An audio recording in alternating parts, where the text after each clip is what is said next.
Welcome to Muslim Apologetics Australia. This is my second video on the Russian-Ukrainian conflict and how it constantly exposes hypocrisy.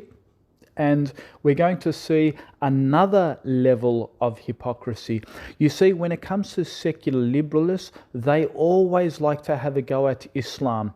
But there's always a double standard. When shit hits the fan or when there's a state of emergency, then suddenly all these liberal values, all these feminist values simply just disappear, go out the window. Yeah, when it comes to Islam, when it comes to taking war booty, when it comes to taking concubines forcefully in war, when it comes to taking slaves, then Islam is unjustifiable.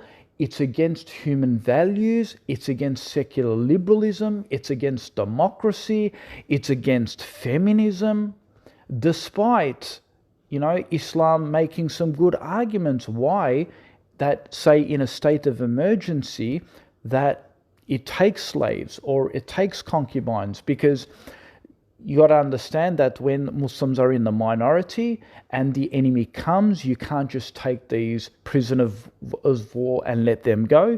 You take them as slaves, you make them work for you. And when it comes to, of course, it's different from colonial slavery, where in Islam you're supposed to treat your slaves as your brothers. You're not supposed to abuse them and hit them and flog them and do all these sorts of things. Under Sharia law, you lose your rights to this. And then, of course, you can take concubines, because if you're in a minority and you're fighting and you don't take concubines, then and you don't procreate, that could end your race, your nationality, your religion, your ethnicity. That could take you to extinction. So it commands to take concubines, to reproduce and so forth. But here is the double standards, folks.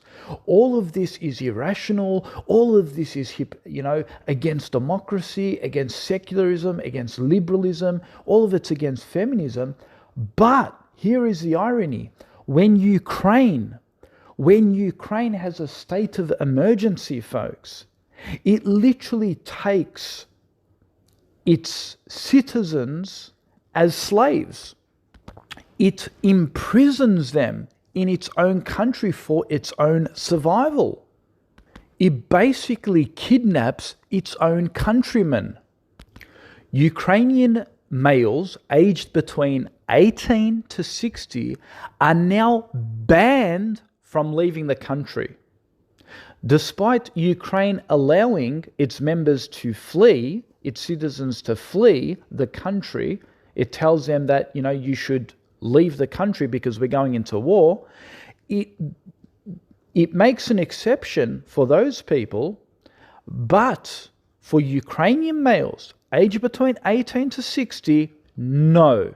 You are now imprisoned. You're now forced to fight for the Ukrainian government.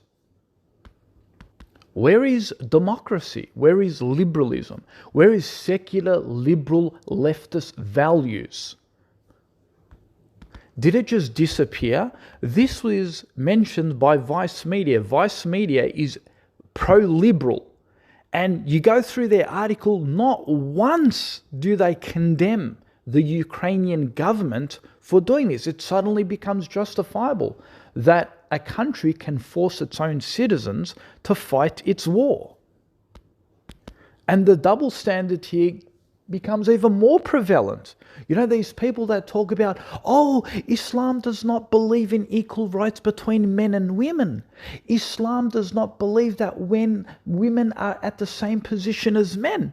Despite that, the Ukrainian government is saying women don't have to, between the ages of 18 to 60, fight. No, it's only the males. The males between ages 18 to 60 are made mandatory to fight, are prescribed to fight. You have no choice in this. Even a 60-year-old male has to go and fight. No women.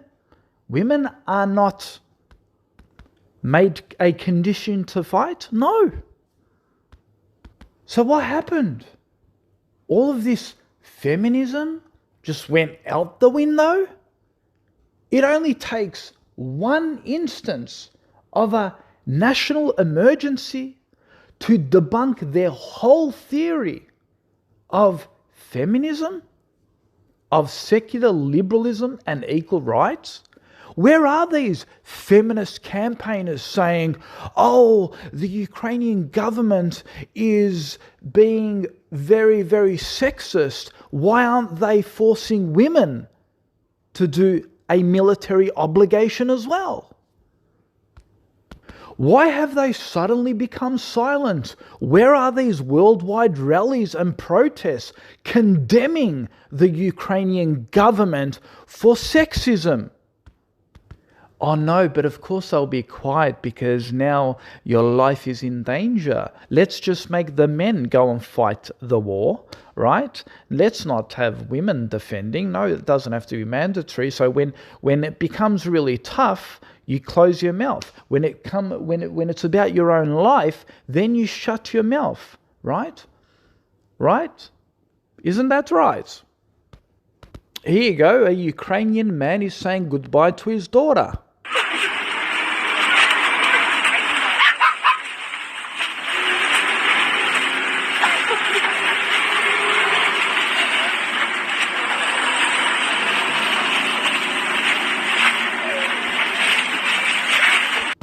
I mean, come on, why isn't she going? Why does she get the privilege to go and go off with her own daughter? Why does the husband need to now go and fight this war? Why doesn't the wife go? Why does the wife put her hand up and say, I'm going to go fight this war. You stay home. You look after the children. Oh, well, hang on a minute. When it comes to being a CEO or when it comes to being a career woman, you put your hand up, you're at the forefront. But when it comes to war, when it comes to defending your country, oh, it's like, men are prescribed to go, not women. men are prescribed to go, not us women, not us career women. No, not us. Wallahi, these people believe in gender rights. No matter how much they conceal gender roles, they believe in gender roles.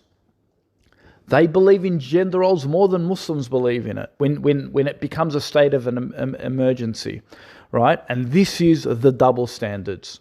Of course, the whole world is, condemning President Putin. The whole world is demanding sanctions, but the whole world was completely silent when the Bush administration wrongfully invaded Iraq, where it had no weapons of mass destruction. It invaded Afghanistan and so forth. And it continued to invade Syria and taking all of its oil from northern Syria. They did not put sanctions on America.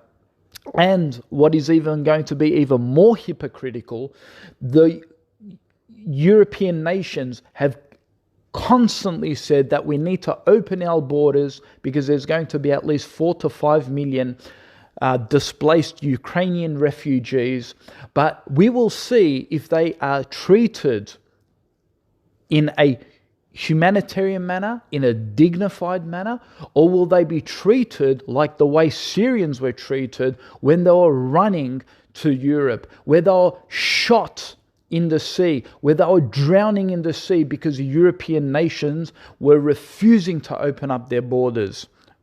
Are we going to see that with Ukraine?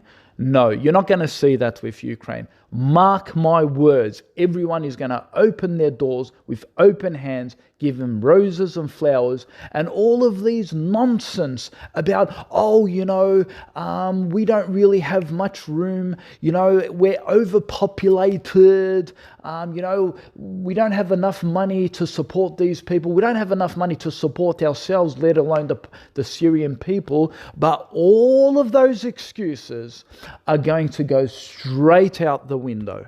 Because let's face it, they're not true humanitarians. They have a bias against Muslims, and that's it.